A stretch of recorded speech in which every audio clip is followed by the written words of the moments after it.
अस्सलाम वालेकुम रहमतुल्लाहि व बरकातुहू। मैं हूं आपका इमरान अंसारी और आज हम बात करेंगे बांग्लादेश के दीपू चंद्र दास के बारे में। वही दीपू चंद्र दास जो एक धार्मिक संगठन, एक कट्टरपंथी का शिकार हो गया। जी हाँ, लोगों का कहना है और बहुत सारे जगहों में से मैंने देखा, हालांकि मैं इस बात की पुष्टि नहीं करता हूँ। लोगों का कहना है कि किसी विवाद को लेकर उन्होंने फेसबुक पर पोस्ट डाली, धर्म का अपमान किया, जहाँ से लोगों ने अ, उनकी शिकायत जो है लोकल पुलिस स्टेशन में की और पुलिस स्टेशन के बाद उनको हिरासत में ले लिया गया। लेकिन उग्रवादियों द्वारा और कुछ असामाजिक तत्वों के द्वारा और कुछ समूहों द्वारा लगभग 100-150 लोग थाना जाते हैं। थाना से दीपू चंद्र दास को पुलिस के हाथों से निकाल के घसीटते घसीटते पीटते पीटते उसका जो है निर्मम हत्या कर दिया जाता है। हत्या के बाद बीच चौराहे में एक पेड़ में शव को टांग कर उसमें कोई तेल शायद डालकर उसको जला दिया जाता है। और ये घटना पूरे वर्ल्ड में, पूरे भारत में जो है एक अपना ही माहौल पकड़ लिया है। आखिर इन सब घटनाओं का कारण क्या है? जी हाँ, इन सब घटनाओं का कारण क्या है? क्या ये पहला कोई अल्पसंख्यक देश है जहां ऐसी घटना हुई है? नहीं। चाहे वो पड़ोसी मुल्क पाकिस्तान हो या फिर बांग्लादेश हो या फिर हमारा भारत खुद हो, ऐसी घटनाओं से है जो है किताब, पन्ने, केस, फाइल भरे पड़े हैं। और इन सब के बाद जो है दुनिया भर के मुसलमान निशाने पर हैं। जी हाँ, गलती कोई एक करे, सजा और गाली पूरे कौम को मिले। ये कहाँ का इंसाफ है? क्या ये किसी देश में अल्पसंख्यक का पहला मॉब लिंचिंग है? जी नहीं।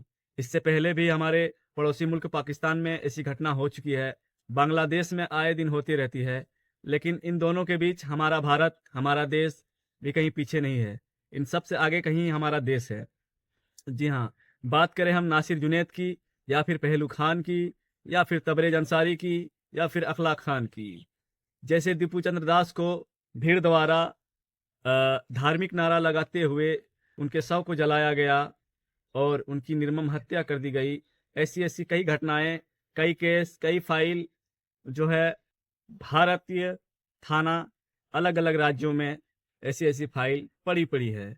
जी हाँ, अब बात करेंगे नासिर जुनैद के बारे में। दीपू चंद्र दास के कुछ ऐसे ही केस, जिनको जैसे कि दीपू चंद्र दास को लोगों ने जो है धार्मिक नारा लगाते हुए उनकी हत्या की, ठीक वैसे ही आज से लगभग कुछ साल पूर्व नासिर जुनैद नामक दो दोस्त, दो युवक पशु व्यापारी थे और कुछ गो रक्षकों के दल के द्वारा एक समूह ने पहले उन दोनों को अगवा किया और फिर उनकी निर्मम हत्या की गई। उसके बाद सबूत मिटाने के लिए एक वाहन में दोनों शव को डाला गया और उसके बाद वाहन को जला दिया गया। ये था आपका नासिर और जुनैद। अब आगे बढ़ते हैं पहलू खान के बारे में। पहलू खान एक वो भी एक पशु व्यापारी थे और राजस्थान के जयपुर के पशु मेले से जो है अपने घर हरियाणा नूह की तरफ लौट रहे थे। इसी वक्त कुछ गोरक्षक के दल आते हैं समूह, बीच रोड में उनको जो है पहले घेरा जाता है और धार्मिक नारे लगा जबरन पहले धार्मिक नारा लगवाता है। उसके बाद धार्मिक नारा लगवाने के बाद वो चिल्लाता चीखता रहता है, छोड़ दो मुझे, छोड़ दो। लेकिन भीड़ उनकी एक नहीं सुनता है और पीटते पीटते पहलू खान जिंदगी और मौत की जंग जो है हार जाती है।